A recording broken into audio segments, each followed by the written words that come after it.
is said that the first teaching that was given was the teaching of respect, which was symbolized by the buffalo. In the language, I would say, Kimini goes Shinabe, Chikendangi Manachiti, and Gat Konangishkodevijiki.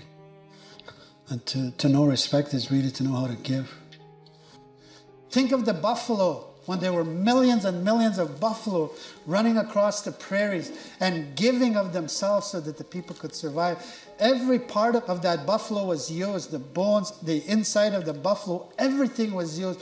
That's how much the buffalo, how much he respected the people, that buffalo gave every part of its being. What a beautiful way of life, to know and recognize how important that respect is. And the second teaching was the teaching of love, which was symbolized by the eagle. It has always been understood, the essence and the spirit that is within each of us carries the energy and the spirit of love.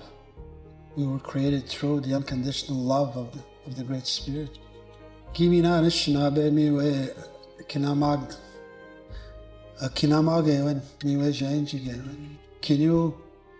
Ugi kinamon and Shinabiani, Menekinendago Kawayachi, Chijoinjiget. And whenever the ceremonies are carried on, whether you're going in a sweat or in a sun dance or any of the ceremonies, that eagle comes. You go to the sacred site, you go and make your offerings, and the eagle appears. Probably the three most powerful words that can be said, I love you, I love you. In our language, they say, powerful. Love you. The moment that you begin to say that, something happens inside here, inside of you, in your spirit and your heart. That's powerful words to say. Love is the energy. Love is the spirit that has everything to do with life. The third teaching that the people were given that laid the foundation of having a good life was the teaching of courage. And the bear was always there to offer that spirit of courage. You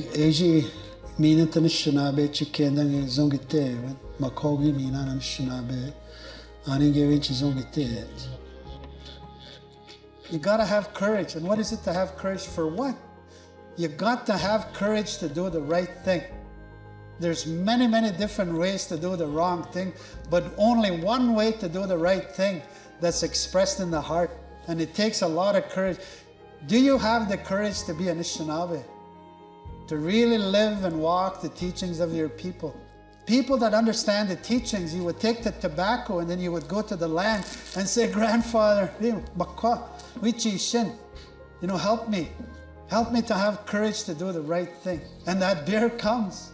Spiritually, that bear will come and help you, to give you the courage to do the right thing.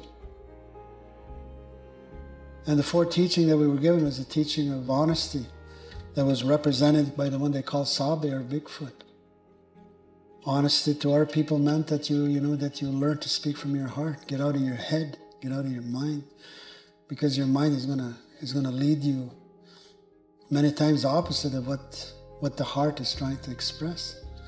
To be honest is to be able to be true to your word. So that Sabe was always there to offer that inspiration, in being honest.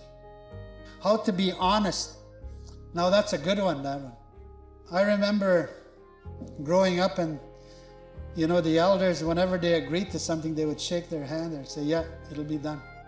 They didn't need to write on paper, on any agreement or contract.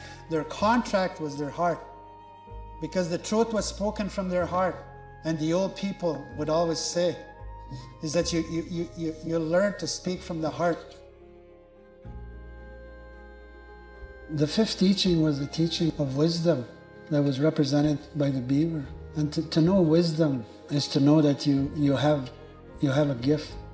So that beaver has always been there to help us to remember that if we want to build a better life, we have to use the gifts that we have. Everyone was given a gift. You have a gift, you have a gift, you have a gift. But to know wisdom is once you know your gift, you use that gift to serve the people, to serve your family, and to serve your community. That's wisdom.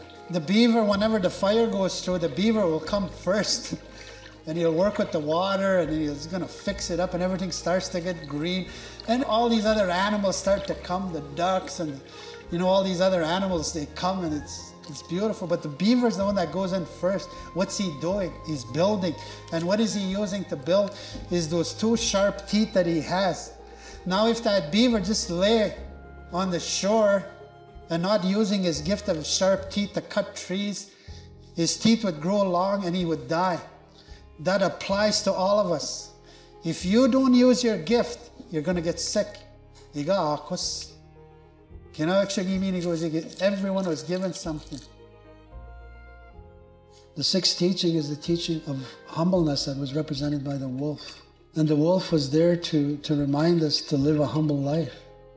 And to live a humble life is to acknowledge, first of all, that there is a higher power of spirit that we, of course, as a people, refer to as the great mystery, the great creator. When you walk down the trail and that wolf is walking that same trail and is walking towards you, the first thing that wolf is going to do is going to stop and he's going to bow his head. Not because he's scared of you. He's humbled by the presence of the human being. To know humbleness is to think of your fellow human being before you think of anybody else.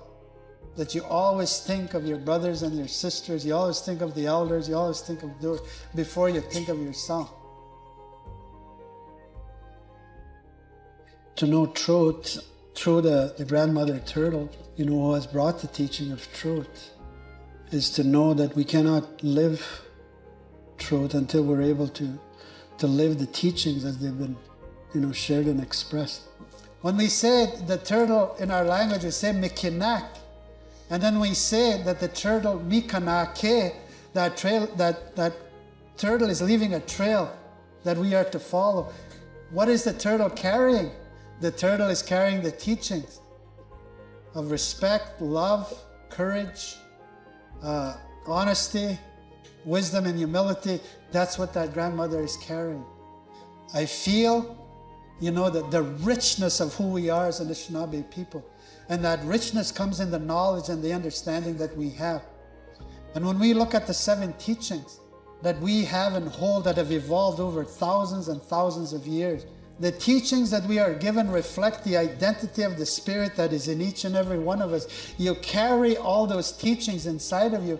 As long as you have an ounce of blood of Anishinaabe, you have the genetic memory to know those teachings. The holy spot of our people is the knowledge, the ceremony, the language, and the relationship that we have with the land. That's the holy spot of our people.